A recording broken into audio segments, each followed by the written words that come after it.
매일 성경 묵상을 돕는 해설 가이드입니다. 안녕하세요. 묵상 코치입니다. 함께 읽고 나눌 말씀은 스가랴 11장 1절에서 17절까지 말씀입니다.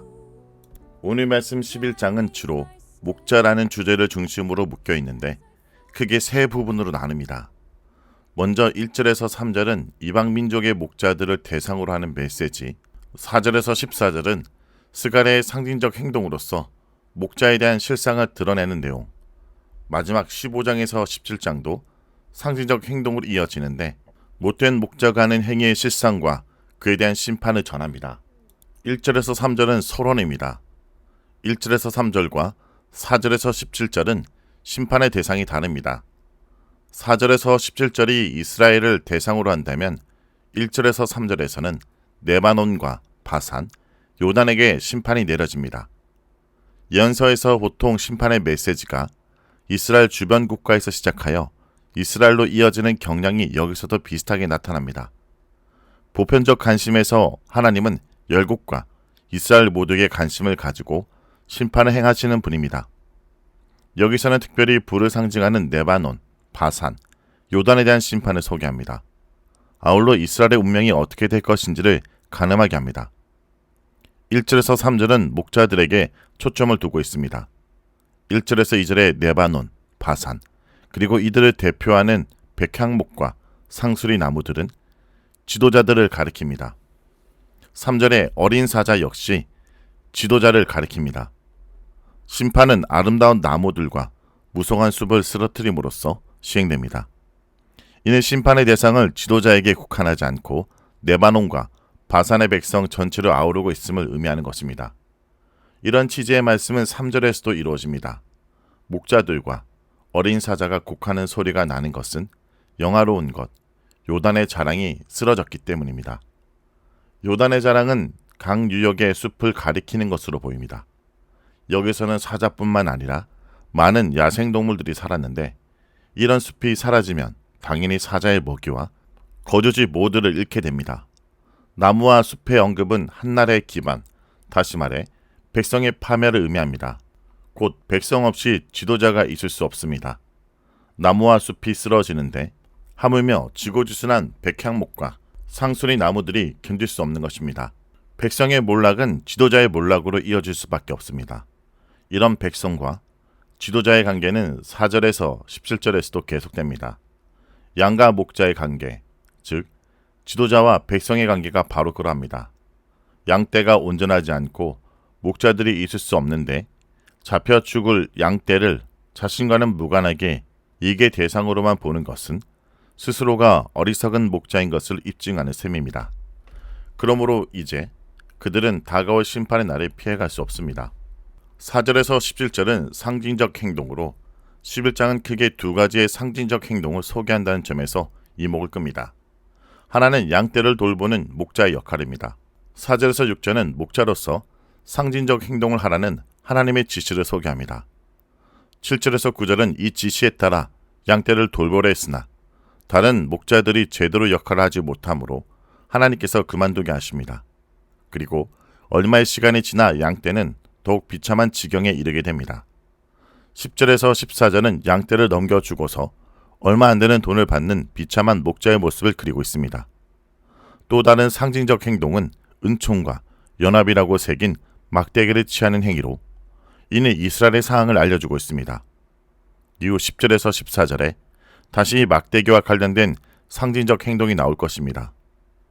에스겔은 상징적 행동을 통해 강력한 하나님의 메시지를 전달했습니다.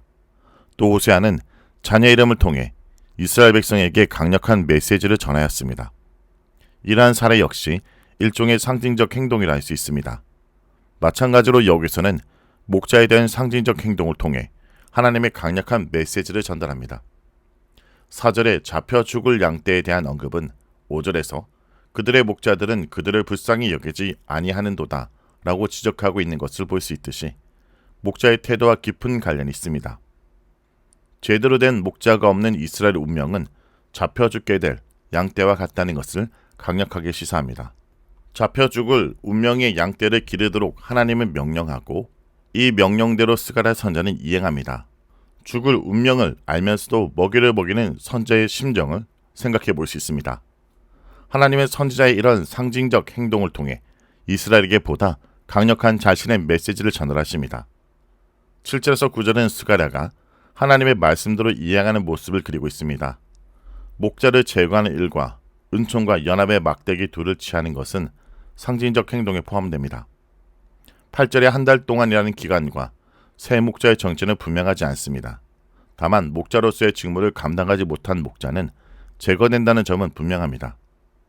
9절에서는 스가랴 선지자의 상징적 행동이 절정에 이릅니다. 선지자는 양떼를 먹이던 것을 중단할 뿐 아니라 이제는 내버려 둔다고 합니다. 이는 목자들이 제대로 역할을 하지 않은 것 때문에 생길 양떼의 비극적 운명을 보여줍니다. 목자 자신의 비참한 최후는 물론 언급할 필요도 없습니다. 10절에서 14절은 은총과 연합에 대한 상징적 행동입니다. 은총과 연합이라 불리는 막대기는 이미 7절에서 9절에 등장했습니다. 그러나 여기서는 이 막대기를 꺾는 상징적 행동을 통해 언약의 불순종에 대한 경고 메시지를 매우 심각하게 전합니다. 은총의 막대기는 이스라엘이 어떻게 하나님께 복을 받았는지를 상징합니다. 그러나 은총의 막대기가 잘렸다는 것은 곧 언약이 끊어졌다는 것을 의미합니다. 물론 이 상징적 행동이 아브라함의 언약 자체를 폐지하는 것은 아닙니다. 언약 백성이 하나님 앞에 돌아오며 반응하기를 촉구하는 통렬한 경고의 메시지입니다. 12절에서 13절엔 선지자가 목자로 일하면서 그 대가를 요구하는 장면입니다. 선지자는 지금 양떼, 곧 불쌍한 백성과 불의한 목자들의 모습을 상징적으로 보여주고 있습니다. 양떼를 불쌍히 여기지 않는 목자들은 양떼를 선지자에게 넘겨주면서도 품삯을 제대로 주려 하지 않았습니다. 선지자가 품삯을 받은 은 30에 대해서는 해석이 분분합니다.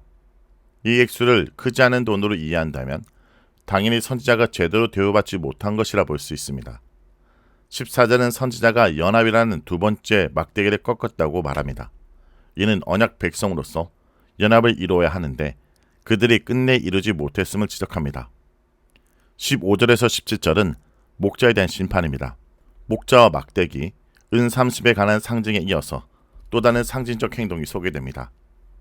15절은 어리석은 목자의 행위들을 묵과하지 않고 회복시킬 것을 암시하고 있습니다. 16절은 또 다른 목자를 세우겠다고 하시는데 이 한 목자는 목자로서 하지 말아야 할 행동만 합니다.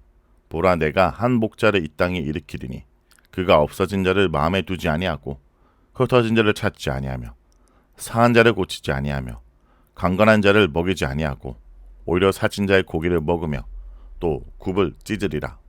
물론 바로 이어지는 17절에서 이런 목자에 대한 심판이 예고되고 하나님의 최종적 의도가 드러납니다.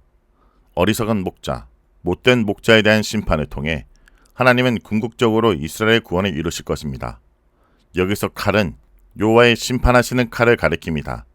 팔은 힘의 근원을 상징하고 눈은 영적, 정신적 판단력을 의미합니다. 마르다라는 것은 심판의 메시지에 빈번하게 등장하는 전형적인 용어 가운데 하나입니다. 하나님께서 물을 마르게 하심으로 땅이 황폐해집니다. 또한 열왕기상 13장 4절에서는 사람에 대한 심판으로 손이 마르게 되는 경우가 소개됩니다. 하나님은 못된 목자를 가만히 두지 않으십니다. 쓸모없고 무능한 목자가 사용하는 기구를 빼앗으라 하십니다. 그들은 잃은 양을 돌보지 않았습니다. 양들이 흩어져도 찾지 않았습니다. 사한 자는 고치지 않고 강건한 자는 먹이지 않았습니다. 참 목자 스가랴를 거절한 양들은 거짓 목자들에 의해서 죽는 자는 죽는 대로, 망하는 자는 망하는 대로, 나머지는 서로 살을 먹으며 살도록 두실 것입니다.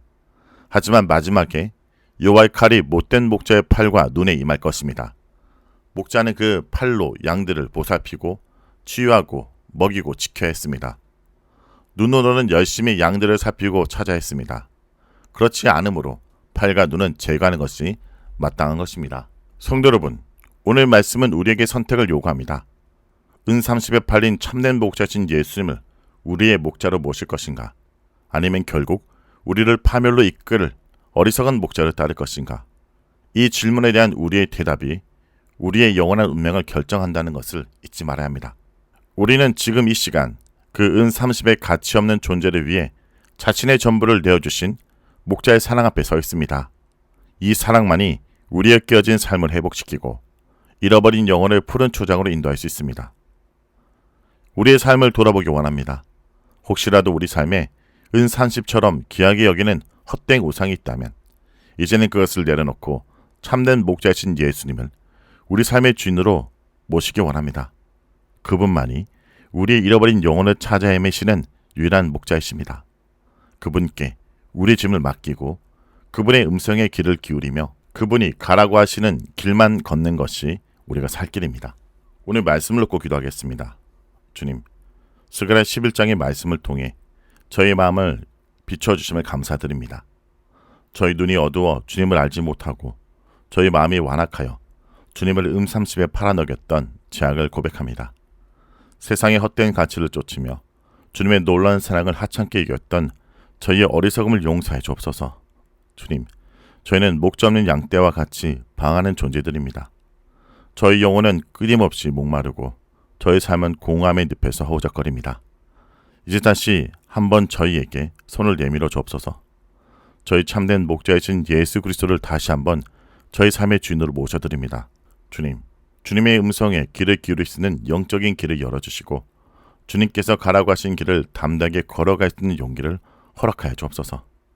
저희 삶을 주님께 온전히 맡기오니 주님께서 친히 저희 목자가 되셔서 저희를 푸른 초장으로 잔잔한 물가로 오늘도 인도하여 주옵소서. 예수의 이름으로 기도합니다. 아멘.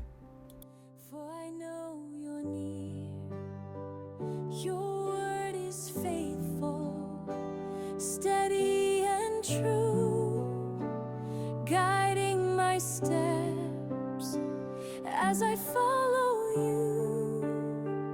Your word is a lamp unto my feet, a light to show the path I seek. Forever I will walk your way with your truth.